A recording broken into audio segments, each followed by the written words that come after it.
Hey, welcome back to the Florida Two-Wheel Adventure YouTube channel. Today we're riding up into the Withlacoochee State Forest, and I wanted to talk a little bit about a few of the reasons why I think dual sport motorcycles are better than the adventure bikes, adventure motorcycles that everyone rides, including myself.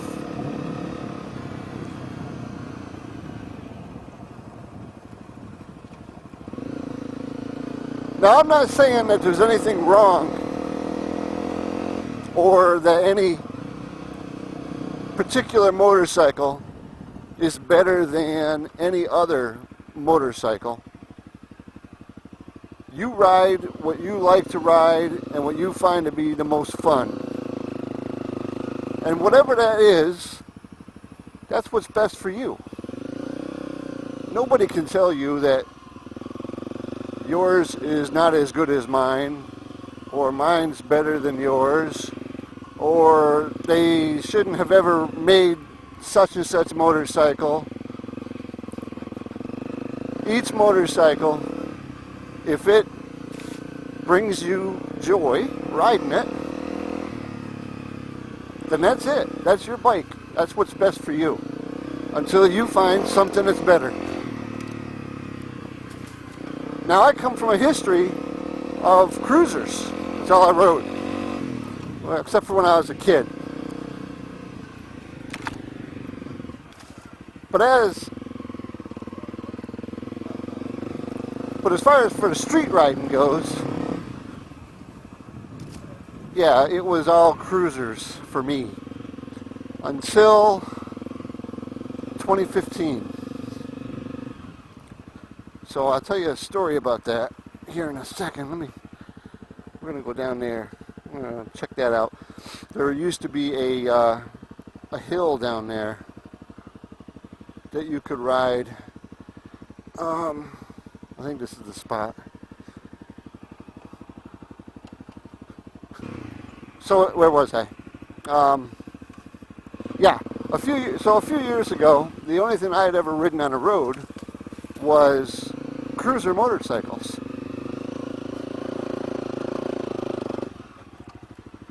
And I loved them. I had a good time with them. But then I got into taking trips.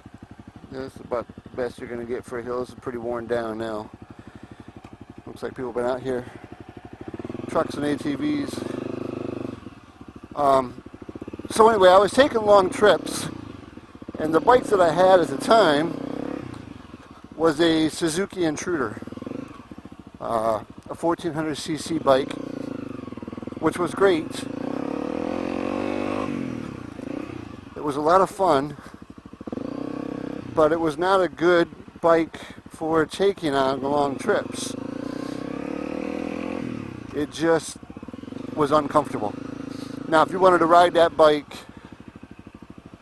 a few hundred miles a day, 300 miles a day, that might be fine. But yeah, when I took it on a trip from Florida to New York, I came back home when I was done and wanted to sell it. I didn't want to ride a bike anymore, which now I kind of regret, because I would like to have it back for doing local rides. But at that time in my life, until that time in my life I should say, the only thing that I'd ever ridden was cruisers, and I thought those were the best motorcycles.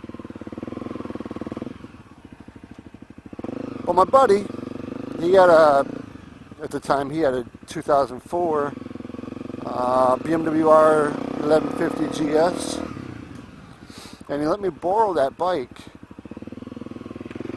while he was out of the country at work. And I fell in love with the style, the riding style of the adventure bike, you could call it. That's the style that's known as adventure bikes. I loved it. And I promptly sold my cruiser and ended up buying, which I still have, a 2014 Triumph Tiger Explorer adventure bike.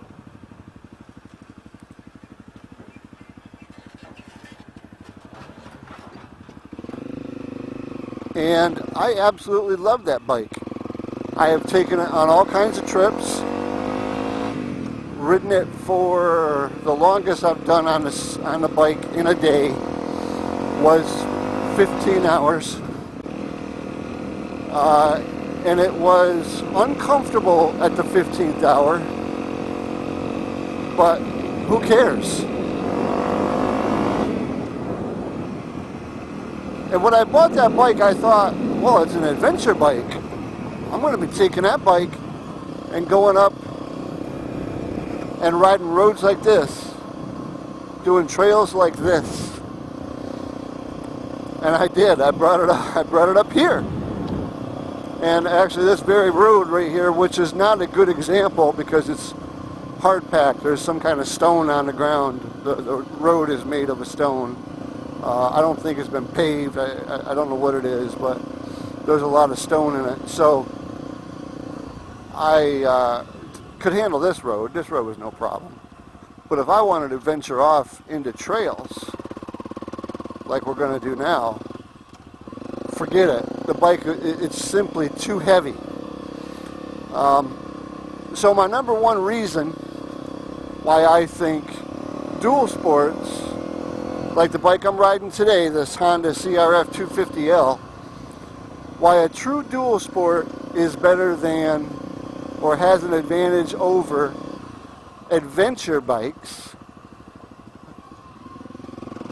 is they are more they're more suited for their stated purpose. Adventure bikes like the Triumphs, like the BMW R1200s now, like the, I think Honda's got one, Kawasaki's got the Versys. There's all kinds of different bikes that are called adventure bikes, but they all suffer from the same problem. They're not suited for off-road riding.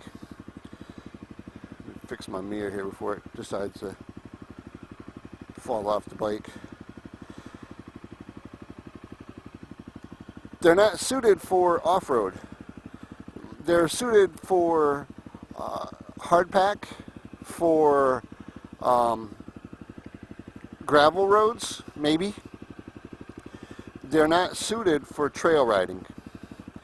Now, that isn't to say there aren't people in the world that can ride those bikes on roads, on trails like this.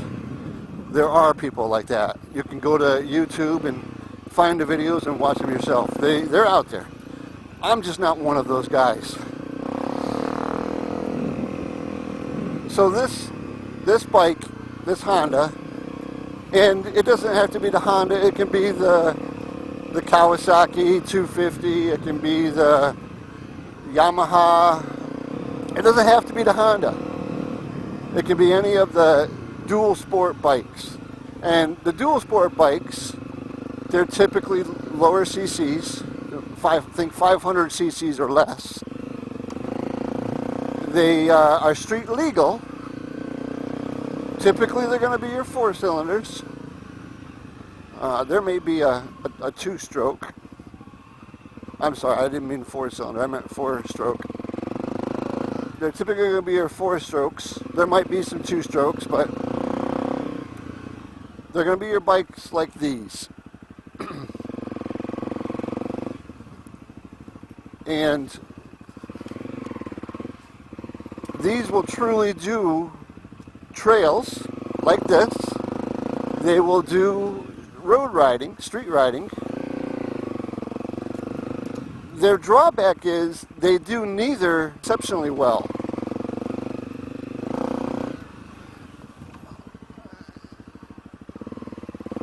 I find that this bike does everything I'm capable of doing, so therefore everything I want to do at this time. As I get better, I'm sure this bike will be able to keep up with me. I gotta laugh when I say something like that because, like, I think I'm ever going to be able to outgrow the bike. Now, mind you, you hear that a lot. You hear guys say, "Oh, well, I don't want to buy a 500cc street bike.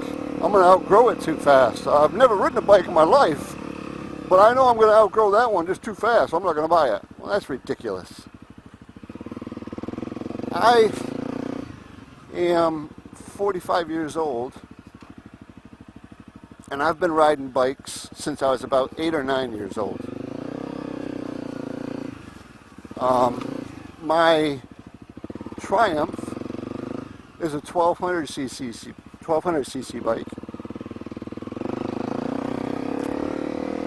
This is a 250cc.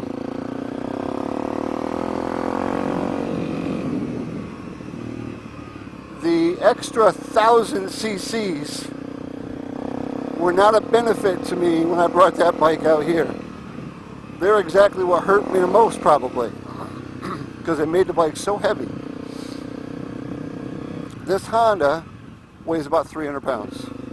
A little bit more, but not much.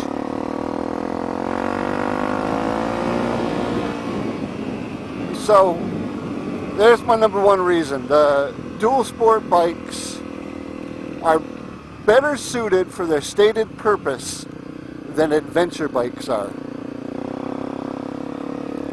Number two would be they're easy to own. And what I mean by that is this bike, this particular bike, requires very little maintenance. So, but this engine in this motorcycle is the platform of a 250cc Honda street bike. So what that means for me is the service intervals never changed. I got to do 6,000 mile valve service, I think it is. I'd have to look. I might even be cutting that too short. It might be 12,000. Your oil changes, I think, are around the same. Of course, I'll be changing mine a lot more often, but theoretically, if you were using this as a commuter, you could get away with stretching out your intervals, oil change intervals on this bike to something like 5,000 or 6,000 miles. That's ridiculous. Now, that's not to say that that's an advantage over a adventure bike, because it's not. My Triumph uses synthetic oil, and I change it about every 6,000 miles too, so that's not really an advantage. Oil cost is an advantage, it takes far less.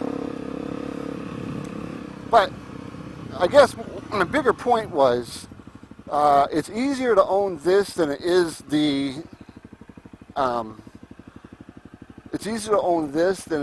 adventure bike, because I can do this work myself. I can tear this bike down. As a matter of fact, let me find a hard pack place to.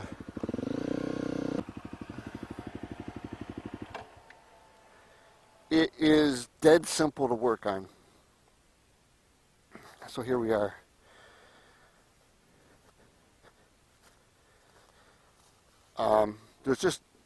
It's just simple. Everything's right there. It's small. It's easy to get to. These plastics all come off. A few bolts. You got the thing stripped down. 10 minutes, I can have all the plastics off this bike and have it as exposed as I need to do the majority of the regular maintenance on this motorcycle. My Triumph, I've done some of that work myself too, and it takes a half hour to get the plastics off that bike, and that's not including the gas tank. This bike's fuel injected like the Triumph is, but the Triumph is it's harder to tear down, it's harder to do the work on. It's also a 3-cylinder engine as opposed to the single cylinder, which most of your dual sport bikes are going to be single cylinder engines. So it's just easier to own this bike if you're the kind of guy that wants to do your own work. And this is going to lead into another point. This bike is easier to own because it's dirt cheap. This bike is a 2017.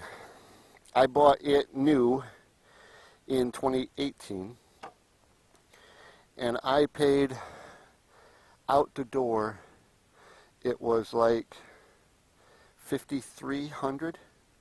That's tax, tag, title, motorcycle. Of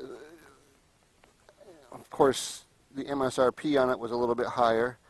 The dealership was looking to get rid of it because they had new model years coming in. So yeah, versus my Triumph, which I did the same thing with that. I bought it at the year end when the new model years were coming out. I bought it in 2015. It's a 2014. And I paid everything out the door for that $10,900. Now, that seems like a lot, I think. I think it seems like a lot. But if you were to go buy one that's the current model year, you would be looking at probably $15,000, $16,000 for the bike. I think the MSRP is higher than that. I want to say it's 17 or 18, but of course, you know, you get there, you got rebates, they're looking to make a deal, so you can get out the door usually, especially if you come in with your own financing. Either you're paying for it outright or you've got money set up from your bank, and there's none of that hassle.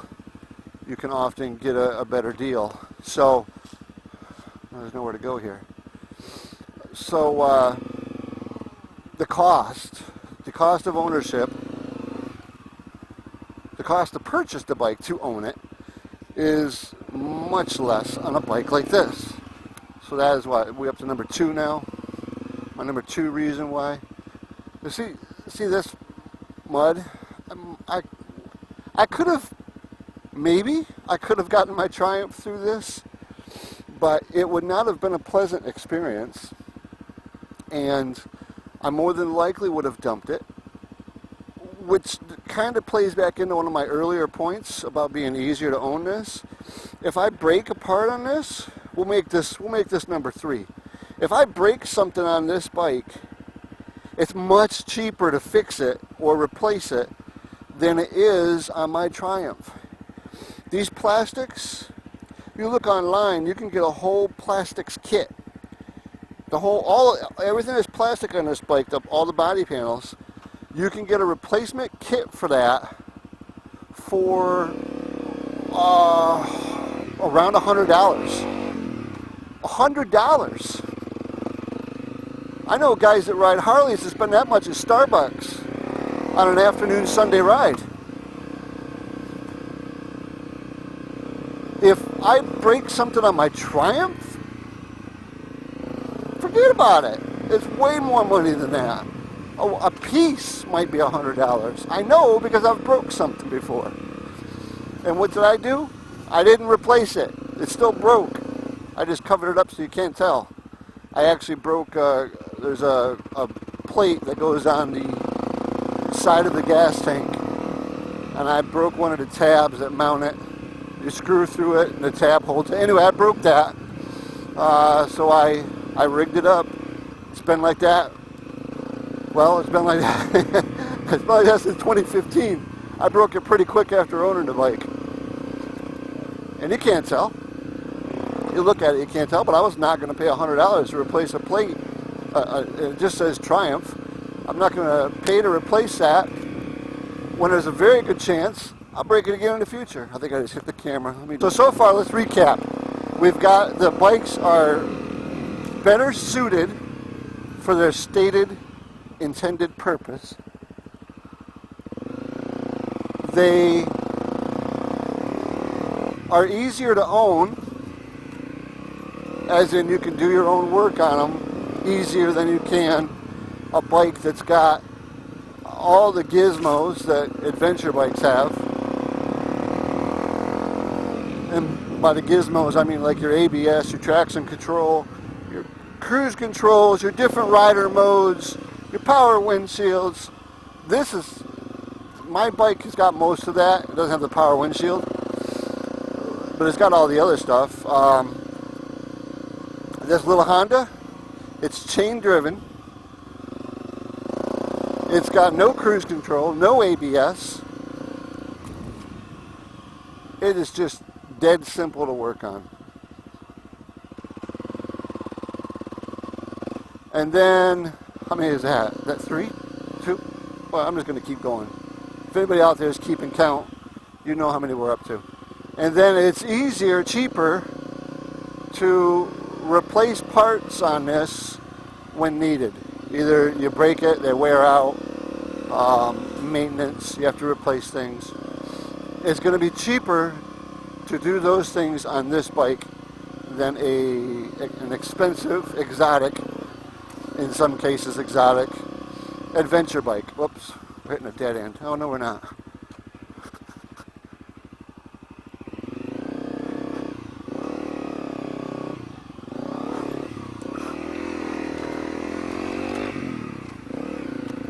All right, so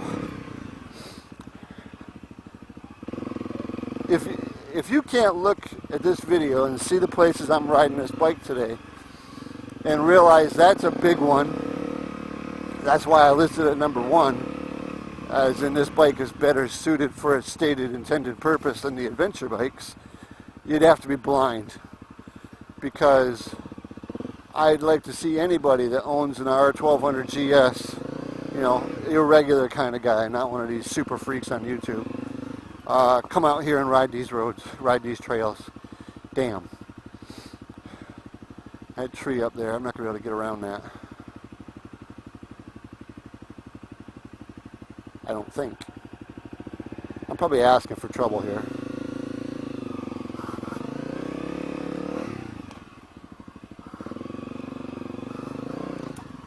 Yeah.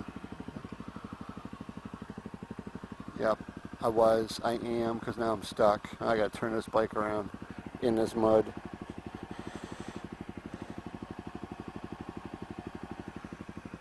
Alright, give me a minute.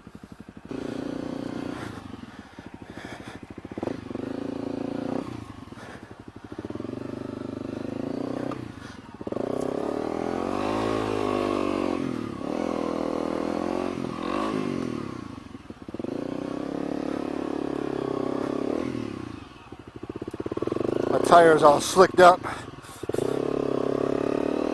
There we go.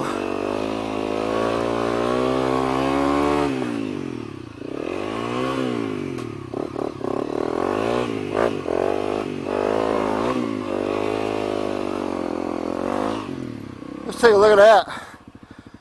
So that mud venture, that was good fun.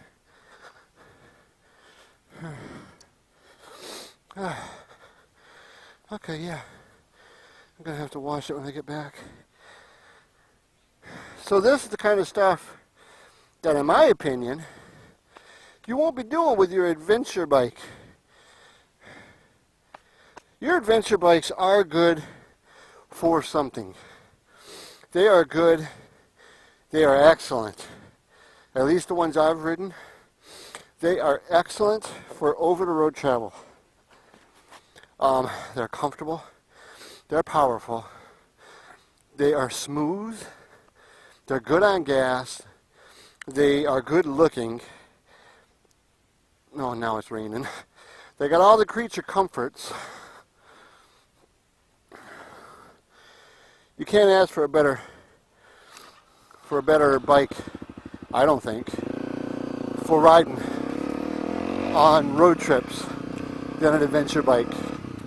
As long as you get the right size, that comes with all the things like the hard cases, luggage. As long as you get all that stuff, it's hard to beat. So, but hopefully you got an idea of what I'm talking about when I say that, crap, if I could ride today, when I say that dual sport bikes have distinct advantages, or for the purposes of this video, are better than adventure motorcycles. They're better. I'm just going to flat out say it. Are they better motorcycles all around? No. But if I had to give up one of my motorcycles for whatever reason, I couldn't keep them both anymore, I had to give up one, it would be a challenge to tell you it would not be the Triumph.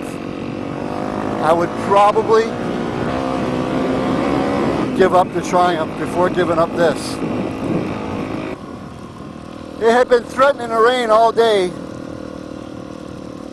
and I thought, well, it hasn't done it yet. It's done it now. I don't know if it's even coming across that well on the video, but it's raining pretty good. I'm drenched. Of course, I've got no rain gear on.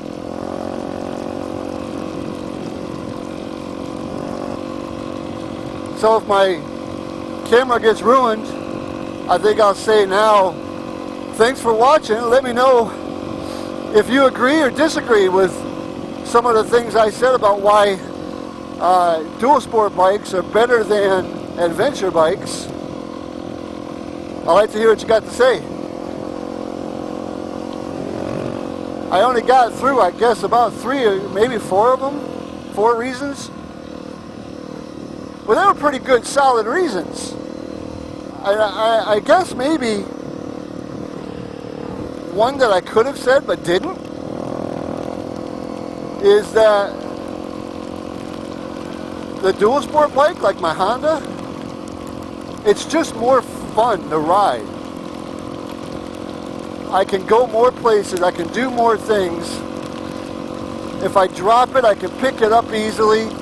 I can fling it around. I can push it over mud holes, over tree branches that are down if I get stuck in mud like I just did. I can do a lot of different things with this that I cannot do with my Triumph. The bike's just too heavy. It's too big, it's too heavy. So this is more fun. I really wish I could see through my goggles, but I can't. I think I'm coming up to the end of the road, I hope. My goodness. Yes. Whew, and look at that. I think it stopped raining. Oh man, that was a bad idea. I just wiped off my goggles with my glove. My glove is completely dirty. So now my goggles are all muddy. That was worse than the rain.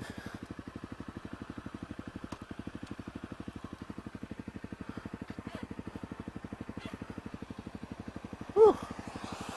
Alrighty, we're going to see how these Moto Z tires do in the rain.